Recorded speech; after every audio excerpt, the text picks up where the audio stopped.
আজকে রাত্রেবেলা অনুমান 2:15 দিকে আমার কাছে একটা বিশেষ সূত্রে খবর আছে যে একটা স্কুটি নিয়ে দুজন লোকাল ছেলে এখানে কুমারঘাটে তারা কুমারঘাটের দিক থেকে পেঁচাতল দিকে একটা স্কুটি নিয়ে সেটা নেশাদ্রব্য যেটি আমরা লোকালি হেরোইন বলি আমরা নিয়ে কাউকে দেওয়ার উদ্দেশ্যে যাচ্ছিল। তখন আমরা আমার নেতৃত্বে থানার second officer Indramani Halam, SI Pankaj Barman এবং সাহেব একটা টিম মিলে আমরা 91 মাইল নাকাতে বসে তখন অনুমান 2টা থেকে আমরা দেখি যে স্কুটিটা কুমারঘাটের দিকে আসছে 91 মাইল নাকা থেকে। তখন আমরা তাদের আটকাই স্কুটিটা আটকানোর পরে আমরা যা প্রসিডিউর আছে এনডিপিএসের ক্ষেত্রে এগুলো প্রভাব করে স্কুটিতে সার্চ করে মোট 400টি প্লাস্টিক ভাইয়াল যেগুলোর মধ্যে ব্রাউন সুগার বা লোকালি যেটা আমরা হেরোইন বলি এগুলো উদ্ধার হয়।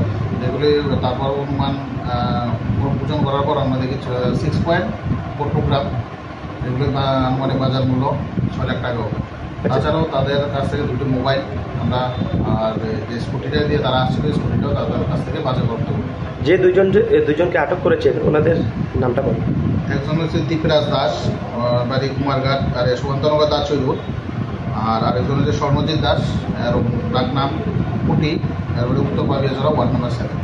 তাদের বিরুদ্ধে আপনারা কি মামলা হাতে? তাদের বিরুদ্ধে আমরা এনডিপিএস মামলায় নথিভুক্ত করি এবং আজকে রিমান্ড চেয়ে তাদের আদালতে সুদর্প করিব।